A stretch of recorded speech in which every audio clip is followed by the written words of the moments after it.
What's good, everybody? It's Chan with Ant. We're here today with Bayani! and we're about to do this interview. So, bro, when I first met you, I met you at Hub 17 when VR was performance, and it was one of your tables. And I saw a lot of people like going up to it, wearing the mask, taking pictures from the comment. What were you doing there? Were you there that same day to perform as well, or you was just there to be tabling? I was there supporting Dave Noodle's event. I wasn't sure if that was the dedication. It was Dream Camp. Yeah, Dream Camp. Yeah, Dream Camp was for a brother that does something called Fatherhood is Lit. Mm-hmm. And he had an accident. So, like, I met him before. Okay. And he kind of, like, also supported me in my, like, my coming as a father, Mm-hmm. my becoming of a father.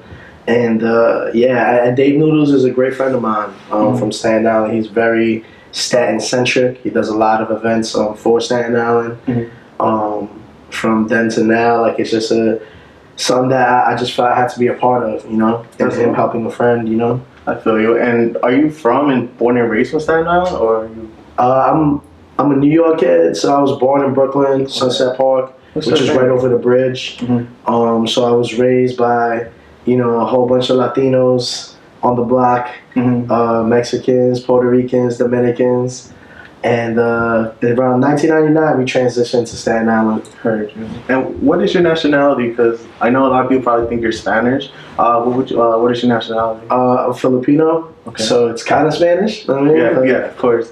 How was your transition from Brooklyn to Staten Island? Like, what did you feel like it was the same thing as Brooklyn, or 100% different? Different, totally different aura of being like a New Yorker. Mm-hmm. You could tell like the difference. I liked it because it was like more low key. Yeah. And like in Sunset, like as soon as you come outside, it's the same people outside on the steps watching you, and when you come back home, it's the same people on the steps. It's kind of like, you know, like walking into a living room when you came into the block. Mm-hmm. So you'd see everybody, you know, when you come to Staten Island, it's like you'll see one neighbor outside watering the grass or, you know, walking their dog or something. That's crazy. And so when did you start doing pretty much your comic books and as well your music? Were you doing it when you was living in Brooklyn at a young age, or when you moved here to Staten Island to develop on the way? I did it. I started making comics as a little kid in class, like just drawing in the back of my notebook and passing it to like my best friend Brian, like right across from me, and I would pass him the comic, and he'd be like, "Yo, I want to see what happens next," and I'll keep drawing, and it would be like kind of, you know, archetypal characters that resemble other characters that I loved. Like the first character I made was named Moonspark, and he looked like Moon Knight a little bit. Fire. And this is when I was like fourth grade. Wow. You know? Do you feel like Marvel was a big inspiration to you, like growing up? Totally, yeah. That was my first comic, a What If comic book. Okay. What if? Okay. So it had all the superheroes, not just one. What made you like? Was there, besides like the kids telling you in class like, "Go keep going, I want to see more"? Like, was there any classes that you took, or it's just like off the bat you just love to write? There was never like a real class that I took. When I went to high school, I just got really good grades. Like I was a great writer in high school, and my favorite teacher was a lady named Miss Riley. And I went to an all boys school, so when you had a girl teacher, like, you want to be in that class. Yeah. So English was my favorite joint. She used to love me too. She'll be like, "Oh, here comes that handsome boy Martinos, yo." And I'm like, "Oh, what's good, Miss Riley?" It'd be like that. Yeah. So I was really good at English, and when I went to college in Stony Brook and transferred to CSI, my major became English writing because I couldn't handle all of the like cumulative reviews. Yeah. Like I couldn't be a nurse like typical Filipinos. Like, you know, my mom was like, "You should be a nurse, study the." I'm like, "Nah, I'm good. I'm just write my ass off." That's fire. Yeah. Now, when did you actually start taking this serious? Because I know in 2018 was your first Comic Con, and the guy who was there that you mentioned in your video, because I was watching the vlog, was another person named Mark, and he said in himself that he saw it in your eyes that you had a dream that, and he believed in you. Was he the first person to guide you to publisher to start comic books, or was there beforehand? When I started writing comic books, I was like an avid customer, a reader of comic books, and my shop was Comic Book Jones. Oh, okay. It was located on Forest Ave. They closed down, unfortunately. I hope and pray to God like somebody brings that shit back, because there was no other communal shop like that on the island. Mm-hmm. The ones that are left are really small shops, and they really depend on the people that come in. Mm-hmm. So like when I see people nerd out like online and be tight about Marvel movies or something, I'd be like, yo, but like, do you really buy comic books? Yeah. Like, it's some people say it's a dying kind of market, but it's really not because of Hollywood. Yeah. So when people get into movies and shit, they start going back into like stories. They're like, oh, where did they get these storylines? And the movies are an amalgamation of like everything and different parts of other stories from characters. Mm-hmm. So it's like it's really essential to like really follow that. And around that time when I started getting into comic books, like again, because like it died out in the 90s, and like it came back around the time like they made Civil War, which was like they made a movie out of it, but at the time it was like a really crazy concept where they had to register if they had powers, and something like that like caught my attention because it's like, wow, like what about the X-Men? Do they gotta register? They were born like that. Yeah. Do you register to be a born superhero? Like you're born with it. You don't choose it. Do you have to register and put your name out there and everything? So like it became one of the most interesting parts, and I would just sit. This is another thing about Comic Book Jones is that they had like a little lounge. Yeah. So I would chill there and like read trades because their trades were like $17, $15. I'm like, nah, chill. I want to buy single issues for like new shit that's coming out. So I would read trades there, and just the people were mad dope. And I would meet writers there, so they would do signings, and I would meet them, and I would ask them questions like you would be asking me, like, so how'd you go about, like, what made you write comic books? And I'm like, yo, I'm mad nice at comic books. I'm also aware of what's been done already, so what hasn't been done, and that's what kind of led me to where I am right now. Heard you. And what made you want to go straight to like show the Filipino culture in your magazines? Like, do you feel like there was not a lot of superheroes representing your culture? I think it was like a soul kind of need, like for me. I feel like when we're born out here, our parents bring us, they have a whole nother journey. They have a whole different set of goals.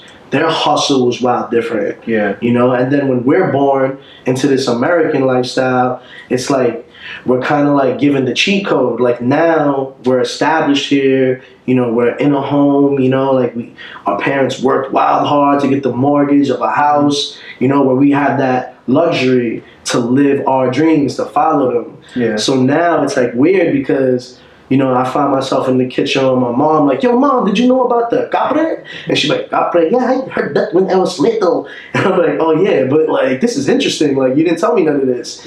So, like, for me as, like, a Filipino-American, I'm like, there must be a million other little kids that don't know anything because their parents said, learn English, study this, like, watch cartoons, and we lose our accents, we lose our language, we lose who we are. So, for me, it was almost like my ancestors called me. It was a heavy amount of decolonizing that happened with me. And that word for each person that was originally an indigenous nation, like Mexicans, like, Filipinos, like, we really have a hidden power to knowing our history and knowing, like, where our ancestors, our great-great-great-grandparents came from. What were they doing? What was their skills in surviving before being colonized? That's fire. And I know you made two different books. It was The Rebirth of Bayani and The Serious One of Bayani. And you mentioned that in the second series, well, the Rebirth is pretty much like bringing the culture in it. Do you feel like you use, who were the characters that you used from like you said, your ancestors or like even the gods from there? Who did you use through the comic books to create the characters? That's a dope question. So the reason why Rebirth was made, and just to answer that for people who are new, this was the original right here. This was the original realist Bayani book, #1, published in 2018. And at that time, I felt like when I read it and I was selling out in Comic-Con, I was like, damn, did I rep the culture like real enough, like authentic enough? Gotcha. Because like being American, like I don't speak the language. I'm not there every day in Manila. I feel you. To be like, yo, this is what it's like. You know, and for a non-American, like, was it enough for them to feel like, you know, that they learned something? And it didn't feel enough. So around the quarantine time, I went back, and we were up to like issue 3 at that time, or issue 2. We were up to issue 2. I was writing issue 3, and I was like, damn, you know what? I gotta go back, you know, because I hit up this artist, the original interior artist, and he already had started his own, you know, his own comic book and his own brand after working with me, and it was dope. But he was busy, so I was like, damn, what do I do? So there was a dude named Very Wong that ended up drawing this, and this is when I chose to use the pre-colonial history of the Philippines. So I introduced the first Bayani in Rebirth, and his name was Lapu Lapu. He was a war chief, and he was somebody that was like they say he was older. A lot of the depictions of him is like a super brolic Filipino guy, you know, with wild tattoos on him, and he's just slaying this Portuguese explorer Magellan. So I used that version. I'm like, yo, let me empower the Filipino male, the Asian American, you know, the Pacific East Asian male, because like we're not really given that, you know, masculine, like no girls like, I need a Filipino guy, like, you know. But now it's kind of like a thing where it's like, you know, you start seeing like how cool the culture is, how good the food is. Like it's becoming more popular because of Instagram, and people are like, I want an ube burger, you know, like, and it's just like, oh shit, purple bun burger, like this is different, exotic. They love it, you know. So when I chose to use Lapu Lapu, I was like, let me teach the history. So now they know we have a champion. He had slayed the Portuguese explorer. The Portuguese explorer Magellan had gotten sponsored by Spain. Spain was sponsoring everybody to go out and get spices. But really, they was looking for gold. They was looking for resources. They were looking for places to set up and assimilate Spanish culture. It was just the Spanish Inquisition. They were taking land. And at the time, Lapu Lapu was like, nah, you ain't converting us to Catholicism. You don't worship your God. And I kind of made the dialogue where he was like, you know, we'll see if their God's worthy enough of our lips. And I'm imagining like Dave Bautista, he's Filipino. I'm imagining like, you know, but saying it in Cebuano. You know, Cebuano is a dialect of that region where I'm from, the Visayans. I'm a West Visayan Filipino. Because, you know, Philippines was named after King Philip. So now that we're, you know, independent, we're really no longer property of King Philip. We're not under his rule. So what are we? You know, so now we categorize ourselves by regions and the language we use. There was 8,000 islands in the Philippines. What is the theme and plot that from the first series then the second series? Like what was going on with So the Realist Bayani series, which is here, these issues, these were focused on Bayani, on Marlon Ramos. You know, like Marlon Ramos is the latest descendant of that line of Bayanis. Gotcha. You know, because Bayani just means hero. Yeah. It's not really a person. It's just the icon. So, you know, we have Bayani. And the difference is, you know, on the cover we have Lapu Lapu. Yeah, he's the first Bayani, but I didn't really want to make it about just Lapu Lapu, you know? It's like, I don't know enough history to keep going in about Lapu Lapu. But what I did was, you know, by this issue, we were already on issue 4. And issue 4, like, Marlon gets his mask on, he's in the suit finally. And I'm introducing, like, new characters every issue. I'm trying to sneak in, like, other characters that are Filipino or beyond Filipino. Like, there'll be spirits, like his guardian angel watches him.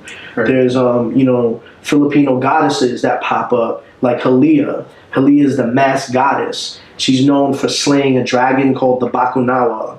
And the Bakunawa is a moon-eating dragon. You know what I'm saying? So it's just like, it's the way Filipinos would explain a lunar eclipse in pre-colonial times. So, like, the difference is I get to dive into these other characters that were in the Bayani series. So I dive into what happens after Lapu Lapu, you know, slays Magellan. And then there's another short story where I dive into Jasmine Ray. And she's like a a multicultural superhero. I wanted a female character Yeah. that represented everything. So she's like an American presidential guard. She's like a personal bodyguard for the first Puerto Rican president. That's why I peeped that one. Yeah. The time where it was taken from, it was the year of 2036. Is there a specific reason why it was 2036? 2036, like, you know, by fours, like usually elections happen. Mhm. So I was kind of working with those. So like I could kind of track the presidential kind of like, you know, the presidential like faces of America, because in this book it's like a divided state of America. Yeah. Like a meteor hits like the Atlantic Ocean, floods the whole East Coast, so the whole East Coast has no electric, no internet, so nobody knows what's happening. Mhm. You know, my cousin lives in the Philippines. I send him in the comic book. I send him a cosplay of Bayani to the Philippines, so he can wear it out there, and I could go viral. Like, yo, Yeah. Bayani's in the Philippines. So that's what's happening in the comic. I only show up in issue 4. There's just a picture like, yo. He's like, yo, cousin, how's the music? How's the comics? And I'm just like, yo, I'm gonna send you this shit so we can blow up. You know, so That's fire. And I Yeah. know, like you say, you work in here and in New York and everything. You have other artists around the world. How was that even like? How were you able to have that happen? Like, it was just networking online. Or? yeah, communications on Facebook. There's like a chat group of like comic creators where they just kind of post their work, and I would kind of go through them. I'll work with people. I'll be like, yo, I'm gonna send you 2 pages. Let me see what it looks like. I'll pay you like, you know, 80 a page, 100 a page, you know, whatever their rate is. And they'll be like, all right, cool. And it's still paying them to draw, but it's like, you only gonna do 2 pages, and if you kill it, I might hire you. If not, I might just like, you know, I'll keep it for like archive. Yeah. Yeah. And would you like to shout out anyone who pretty much helped throughout the process, like illustrating it? Like, Oh my god! So there's like a whole list of artists. I got Very Wong, who drew issue Rebirth 4 and 5. So he drew these issues. Yeah, not that it's too important to point them out. I mean, then we get covers by Raymond Lee. Raymond Lee drew for Marvel before. Really? Wow. He's doing like when they were like throwing a lot of diversity into the mix. Yeah. Marvel was introducing Filipino characters. Wow. So he was drawing the covers. He looks like Alex Ross, like a kind of artist. Yeah. Alex Ross draws those like real life looking Captain America, Spider-Man covers. Don Aguilo is official as well. He did these 2 special covers. And he does covers for Spawn variants. So he works with Todd McFarlane. I got people like Chris Hawaiian, and he did a lot of dope like artwork for us. For example, that cover, there's a Jesus piece that I have. I think it's on issue 3 in the back. But this was Brian Undan. He's mad official too. I met him first and met a lot of artists with him.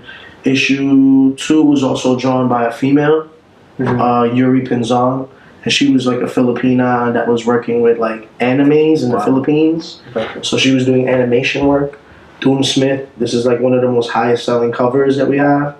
Since 2020, it was like social injustices. So we threw Bayani up with the fist, and that was drawn by Doom Smith, who's a regular black dude from Philly. Yeah. He's just an artist. I met him in Comic Con, and like mad cool dude, and I felt like he would be perfect to draw it. You know, being who he is and what he represents as well. That's so fun. You know. That's cool. You got a lot of people working with you, and they were able to accomplish your dreams. And Yeah. it's really insane to get a group of people to really do that. It's hard too, as well. What was like your favorite process working with them? Like seeing it in the final cut, or like just planning the ideas and then like going for it? So like my final process in working with them is always we always go back and forth. They'll send me pencils like my boy No Meat Comics, Ralph Nochete. He's been somebody I went to for like hip hop covers. When I was doing freestyles, I'll do classic covers of like, let's say, Nipsey Hussle. That famous like side profile of him. Yeah. We drew him with like the Filipino tattoos. That's right. Like the tribal tattoos. And then we put the mask on him and also did that. And he would give me like, I sketch it, like, that looks good. And then he'll color it real quick, like flat colors, where it's not finalized, but it's like, that's not gonna look colored. Any like, you know, revisions there? I'm like, nah, keep going. And they would just finalize it after like, you know, the final like, okay, go, you know, for the colors. Okay. And I noticed your YouTube channel that you also do blogs as well. Is that like something you do to just get people's attention, for you can see behind the scenes? You said vlogs? Yeah, your little blogs that you did on the city needs you on your YouTube page. The city needs you. Yeah, on the YouTube, that's like managed by Savvy Designs. That's my project manager, and that's part of what he really emphasizes for me. He's like, yo, we should be using the YouTube to monetize our content. He's like, you have wild content that shouldn't be limited to Instagram, because that's my main platform where I get the most interaction. Yeah, and I know that Bayani, the name you got it, you said it yourself. That there's like 4 different stories. One was from like you naming your son that you want to name your son that, as well your cousin who passed away, so you want to remember him, and as well as one of your friends named Danny, I think. Yeah. He actually came up to you and told you that Bayani means superhero in your language. Yeah. What were the other stories, or like would you like to speak about each story and like why, like is they plays a main part to it? Yeah, I mean, another one was the political climate of the Philippines. Okay. Most controversial president, well, not most, but controversial in our time. Us living and seeing what the president's doing. Duterte, Rodrigo Duterte was a president in the Philippines who went against the drug dealers of the Philippines. Okay. He thought that was the most biggest problem of the Philippines. And it was. It was definitely something that affected a lot of citizens from the youth. And once you kill the youth, it's a wrap. Yeah. You know what I'm saying? So the drugs was really killing the youth. I'm not going to speak on like me agreeing with him, because I don't agree with like, inhumane ways of, law enforcement, but he was like the Filipino Punisher. They called him a political gangster. He'll be on air like he went at Obama when Obama had something to say about his drug war. The numbers were up at like 3,000, 6,000 people dying. I think that was like the final like count, but no one really counts other things. Like there's poor people they probably didn't count, bodies they didn't find.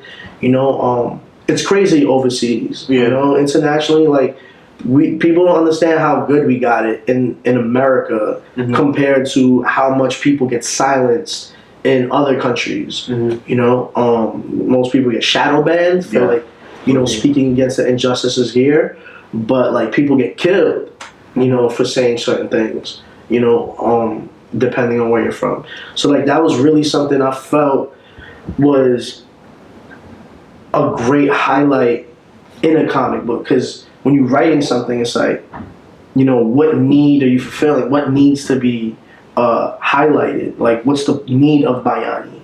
And in the book, it's the crime. Obviously, it's the crime, but it's a hero. You know what I'm saying? That's needed. There's not that many heroes for Filipino kids or Asian kids to be like, yo, I want to be Bayani. Yeah. They're not going to be like, I want to be Spider-Man. He's not Filipino, bro. You know what I'm saying? So, like, I needed somebody to relate to. I couldn't be the Filipino nerd being a brown Professor X. Yeah. I don't want to be in a wheelchair. I want to be Bayani, bro. 2 gold Uzis, a mask on, a hoodie. Yeah. I'm straight. And question, how did the name, how did his outfit come into play? Like, what does the red and black stand for? Or, like, what superhero as well, like, influenced you to make his clothes? So for Bayani's design, I was just in a photo shoot with my boy Benjamin, and Benj was taking pictures of me like off the West Side Highway, and I had another mask. It was just a black mask from somebody that was creating their own comic book as well, and I just chose to throw it on. I had a hoodie, some jeans, and some sneakers, and I took the picture, and then I linked up with 7 Star. He's a cat from Florida, a Dominican cat. I think he's Dominican. Yeah, he's Dominican. And he was like, I was like, yo, can you draw this picture of me, but throw like the Mark Marvel logo. I was rapping as Mark Marvel at the time. So the double M is really Mark Marvel, and so that's why he has the M. Because I mean, his name's Bayani. There's no B on him, So I just thought that the M was wildfire, and it goes back to the time when Marlon was alive. He was alive when I was Mark Marvel. And part of what he used to say is like, yo, you got to go back to the Philippines. I'll bring your music out there. You can blow up. They rap like Americans. They want to rap like us out there. So if I'm struggling out here, like, to be like, yo, I'm nice. Like, at that point, like, I was like, word, the Philippines sounds like a plan, bro. Like, I don't want to be, like, battling with people, like, for my respect and helping me in my career if they're not interested in my story. I feel you. This is how my story became interesting. Yeah. So besides making comic book and like writing your own comic book and being the owner of a comic book for Bayani, you also did music, as you mentioned. One song that came out recently that stuck out to me the most, which you also did a video for, was "No Sleep." And I asked you before, like, just each song that you make, is it based on the book or is it based on like yourself, like what's going on through your life? I look at it like, and the best example is Kendrick and Black Panther. Like, I look at it like, he'll mention certain things, right? That's relevant. Like, you know, it comes from that soundtrack. But it's like, it's kind of cheesy if I'm like, yo, I'm that Filipino. Blah, blah, blah. Even though I do say that sometimes, but not everyone listening to my songs is going to be Filipino. Yeah. So I try to keep it like in the mood, make it atmospheric. You know, like make it like match a scene where Bayani could be doing something, you know, or a villain could be doing something. You know, so I really just try to match the mood of the panels. Heard you. And the No Sleep music video, it was you wearing the Bayani mask, holding the Uzis, as you said, and sitting in the bathtub. Like, what was the imagery and the point like that you wanted to show in that video?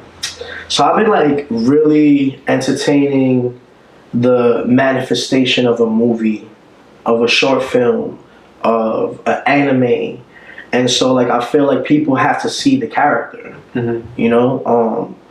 The cosplay came about because we didn't have a table in the 2019 Comic Con. Got you. Or the 2018, I think it was. The 2018 Comic Con. Kind of confused on the dates on when that. It was issue 2. We were promoting issue 2. And we couldn't get a table because we just couldn't. It's a lot of people be on waiting lists or regulars. So for us, we're like a new publisher. So they're just like, oh, you know, we don't know, you know, if we should give them a table. So I said, I'm showing up as Bayani and I'm meeting anyone that supported the Kickstarter. So they would meet me, take pictures with me as Bayani, and that was really where what was the question here? What was the pretty much the imagery behind the video of Bayani? Oh yeah. I'm sorry. It's okay. So with No Sleep, that became like maybe the second video I brought Bayani like to the forefront, or the third one probably. So like I never brought Dash to life, and Dash is the guy that resembles Raiden. Kind of has the salakot, is what they call it in the Philippines. It's a rice field hat. It blocks them from the sun, from your neck and your shoulders. And while they're, in the rice fields, it was like what they used to wear. And I had the denim vest. Frank Nitti had vinyl the Red Planet on the back of the vest. That's fine. Okay. So I got a martial artist named the Stick Doc, Chris Cueto. And Chris Cueto is a champion, a martial arts champion from Doce Pares. Doce Pares is, and these are all historical rooted like groups of people and aspects of the Philippines. The Filipino martial arts is probably one of the most dangerous martial arts. Chris Cueto just sent me a link connecting to a popular MMA blogger. Yeah. And the blogger kind of like, he starts, he gets like a quick run through of eskrima. So he's learning it and everything. And he says it was the scariest experience of his martial arts career. Like just sparring with the sticks. Yeah. His shit was moving at light speed. Yeah, that's in the video, he's using a real like bolo. So that's like, it's a farmer tool, like where they're cutting coconut leaves and shit like that. But like it's also a weapon. So he's like, I don't know, he was doing some shit at flash speeds. Like his hands, I was like, what the hell? And it looked like nunchucks almost, and it's a blade. And it was just crazy how that extension of his body looks so deadly, and just like it looked crazy on camera. Hand justice. So like so to get it on camera, it was me introducing that visual for people that may not be familiar, because there are a lot of active Filipinos that also push the culture, but how many people do they know that I know? They're not from New York. There's not that many Filipino rappers in the East Coast that people really think of. Yeah. You know, not that I want to be the first or the best of all of them, but I want to be the most genuine representation of our people. So with No Sleep, I wanted to show martial arts plus the superhero plus fire ass music. Yeah, and as you mentioned, you do a lot of freestyling. Like, do you feel like more freestyling is more for you, or do you feel like sitting in a booth actually like writing a song? Well, freestyling, I can't front. I can't freestyle like I Really? used to. That's pretty No, I'm joking. But like, you know, like freestyling for me, like it's cool. It's fun. It's from the essence, you know. Now I'm more like a songwriter. Like I like writing songs. Like if you notice now, even for battle rappers, they memorize like 3 years worth of bars for their opponent. Like you know what I'm saying? That's not even freestyling no more. That's how battling was like in the beginning. But you want quality stuff. So you know, I mean, freestyling for me, that's how I get my songs done. Like I'll fuck with it a little bit, see the flow, and then I'll put in real bars, like solidify it, sharpen it up, you know? Heard you. And when did you actually start getting into music? Around what age? Wild young, like maybe like 10, 11. You know, I was really young at that time. And that was like in the golden era, you know, when it was tapes. Yeah. You know, so we would get beat tapes and throw them in. So for me to even like still be rapping in this time, you know, like in my like maturity, I'm like, you know, shit gotta be still relevant, right? Like kids gotta listen to it, still be inspired and still want to bump it, you know? So like that's even a test of time, like, you know, where it's like, do I still want to do music? Because, you know, that shit takes wild bread to outfits all the time, every photo shoot, videos, shows, pictures. You know, you gotta be fresh to death, you know? So like you gotta kind of find ways to kind of like balance that. But as since I was young, like 12, man, you know, that was a young age. When it hit you, Do you feel like you started taking it serious when you were 12, or like what was the first track? Nah, definitely not. I started taking it serious like after college. Okay. It was around like 25, 26. That I started going to the studio and recording stuff, and not even getting mixed at the time. We didn't know how important engineering was. You just got the track. You know, the engineer would record us, and I guess he was there for the quick dollar. He wasn't like really trying to give us the best product. The bounce and everything. And then, you know, as we found engineers, my first official engineer was a kid named Philly Blunts. Where the old Blockbuster used to be on Forest, there was a studio there called House of Tracks. And Philly Blunts, he used to engineer everybody's shit on the island. If anyone was at that time recording, like that was like 2008 to 2010, you know, and that's when I was really taking it real seriously.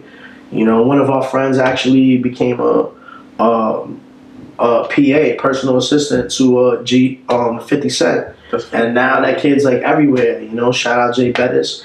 And he looks out, you know, he'll give you like, you know, blog write-ups. He's official, cool dude. That's fire. You know?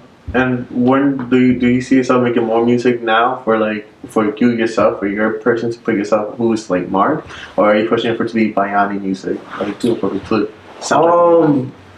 it's just wild because like I said, like as you get older, like you kind of start prioritizing things. And you know, if music isn't bringing bread, if your revenue is not, you know, coming back after what you put in, if your expenses overlook that shit, it's like, what are you doing it for, you know? Exactly. It's like, how am I benefiting if it's just taking from me and not giving back, you know? So like I've learned to merge it with Bayani. So everything is Bayani soundtracked, you know, right now, just because I want people to get to the merch, to get to the product. Yeah. So what do you expect to see Bayani next? I know like in recent interviews you would like to see the live film come into play and everything like that. That's still in the works, or are you still working on that as well? It's still in the works, but it's in the process, like for real. Like before it was just an idea, and now there's like real people that are, you know, in my like movement that are like propelling it towards becoming, you know, something that we could see on the screen. You know, so I don't like to talk too much until it's like really there, but I see it happening. Like, you know, just speaking into the universe really brought it about, like where God's like putting the right ones around me, you know. So it's definitely there. Like I'm happy. I'm truly happy where the year's going right now. That's good. That's good. And so, do you feel like is there going to be more issues coming out in the upcoming months, or not right now? Right now we're working on the 200-page graphic novel. Okay. So it's going to be everything everybody missed instead of printing out One individual issues. Because when you do that, like they just want number one. Mm-hmm. They don't even care about the rest sometimes. Yeah. And no disrespect to the brand and nothing, but they just want number one. So now, like we're just going to print the 200-page graphic novel, and they're just gonna have to, take the whole collection. Like, yo, bro, take these 200 pages and learn about Bayani in the Philippines. Fire. One thing you want your supporters to take from reading your comic or listening to music? It's a phrase that I see a lot of like Filipinos use now that really push the culture. It's know your history, know yourself. Mm-hmm. It's a pretty self-explanatory thing, but it's like if you know your history, and if you don't know your history, there is no real self. Okay. A famous Filipino revolutionary named Jose Rizal said, "Not knowing your language is like being a fish out of water." So for me, I had to learn pieces of the language, and maybe I might take an online course so I ain't swimming on the beach. You know what I mean? Like I need to jump in that ocean, like I'm a real Filipino, But yeah, man, know your history. That's fine. Awesome, bro. Where can we find you? Your Instagram, YouTube, all that. You can find me on YouTube at The City Needs You. That's the publishing company. The City Needs You on Instagram. TCNY on Facebook. The City Needs You. So everything's The City Needs You. Gotcha. One last question before we close it up. The City Needs You, is that pretty much a brand that you made, or it was like a whole team and just everyone came into place with it? It was a brand I made. I hired people at the time to work with me, like artists. So shout out to 7 Star. That's somebody that really helped me get the logo done and kind of start like the designs for Bayani. There was a team in the beginning, so I'll shout them out for sure. Shout out Stephanie Ketty, and she was down with us in the beginning, just pushing, helping us and encouraging. Sean MacArthur, who now has Divided District Studios. So he was the original artist of issue 1, and he helped me when an artist backed out. So he's important to that establishment. And a friend of mine, Anthony Arthur, he's no longer making comics at the particular time. He went through certain life-changing experiences. But shout out to that brother, because they helped me realize that this was possible. Just by being there. And even if they're not here at this particular time with TCNY, I think it's important to kind of know where people have started. So now it's just me, Savvy Designs, and everybody that's my rights right now, my right hands. I have multiple right hands. That kind of keep me motivated and focused on what I should be putting my time into and money, That's fire, bro. Thank you for coming on the show. Honestly, it just was a great experience and a great conversation. I learned a lot from, besides the culture of Filipino, I'm definitely going to check out the other books as well. And when the 200 pages drop, guys, thank you for watching the video. Stay tuned. You can find Bayani on everything, Instagram, YouTube, and all that. Stay tuned, guys. You know the tribe.